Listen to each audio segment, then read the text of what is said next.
Alright guys, I gotta go to Advance. Let's see how the Jeep does on a cold start. See how the lifter cladder, or the hydraulic lash adjuster cladder is.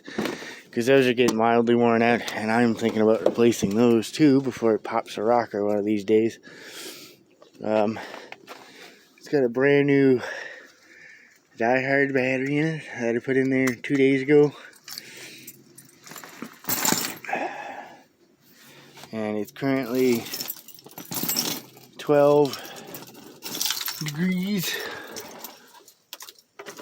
maybe a little warmer.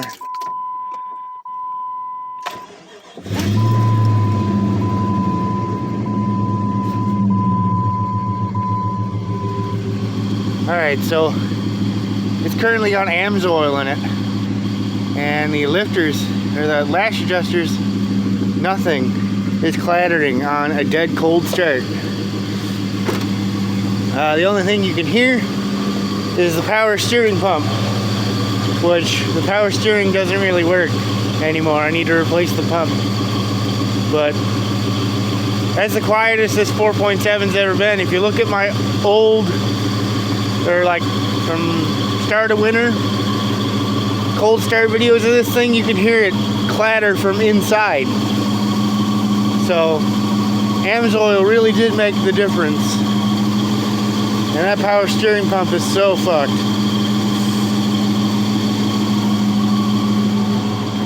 Absolutely silent inside the engine right now.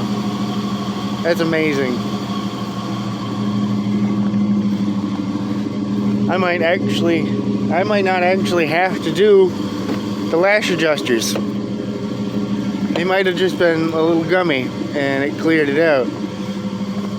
It's got 530 in it, or 1030 in it, and we're sitting at almost 50 pounds of oil pressure on a cold start. So they made the next oil change about 8,000 miles away.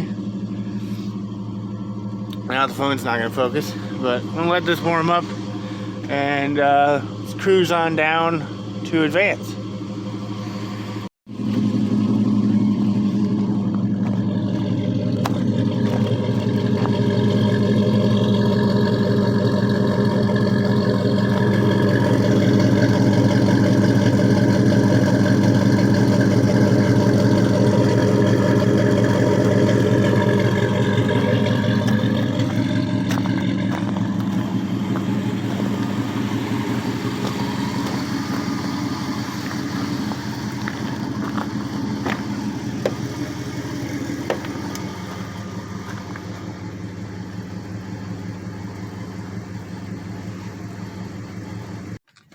Alrighty guys, sorry about the shitty video.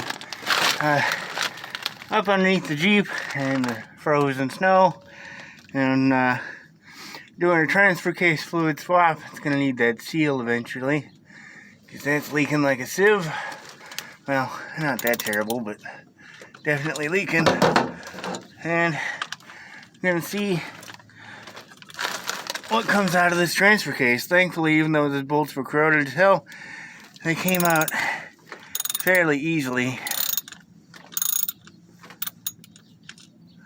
Now, I just gotta hope that this shitty drain pan that I bought actually does what it's supposed to do. Which could be asking a little much from it. Alright, what do we got? Oh, that fluid doesn't look that bad. Not bad at all.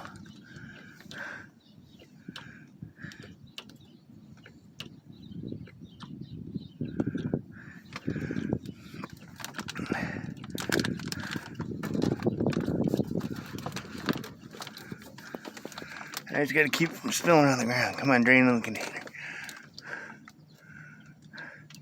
I'd probably have if I fully took out the top bolt, but I didn't. I was expecting much, much worse to come out of that, granted. Probably still needed to be changed. I took it for a drive to kind of heat the fluid up a bit so it went a little faster. Which probably helped me get that bolt out too, to be honest. You can see my pretty much straight pipe, no resonator, the O2 sensor that doesn't do anything, and my already rusting Flowmaster Super 44 exhaust.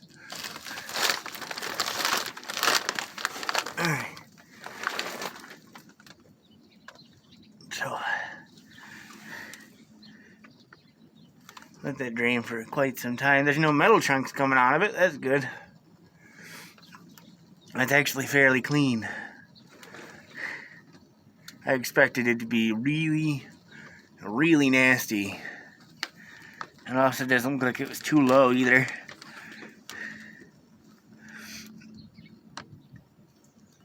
It's gonna take 10 billion years to finish draining.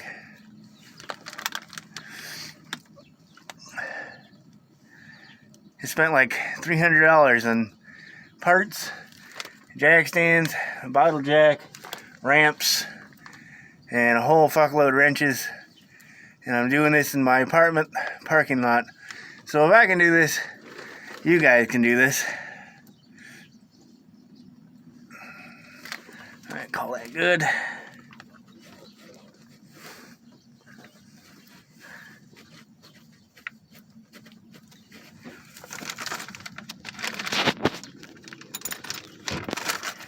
Oh.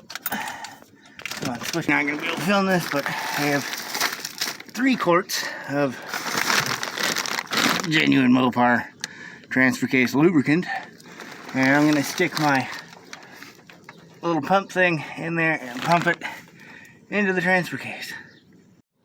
Alright guys, I didn't film a bunch of it because well, it's cold and I want to get the hell back inside, but you saw the drain.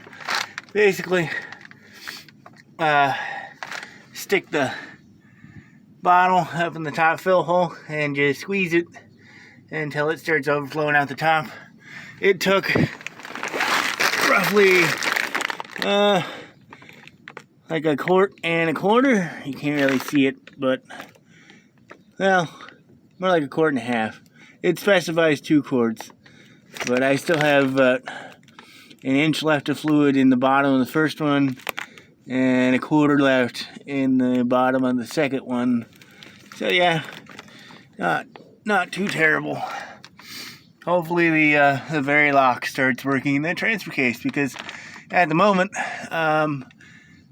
the four-wheel drive would work once it warmed up, but in the cold, this was a 2-wheel drive Jeep. It sent 0 power to the front wheels, and it's not making any bad noises or anything, so I'm hoping it just needed a fluid change like everybody says that I see online. Now, I gotta get the rear down and do the front differential. It needs a fluid extraction and refill. I'm not gonna pull the cover because all the bolts are rusted, and I'm not opening that can of worms. But anyway guys, see you in a bit.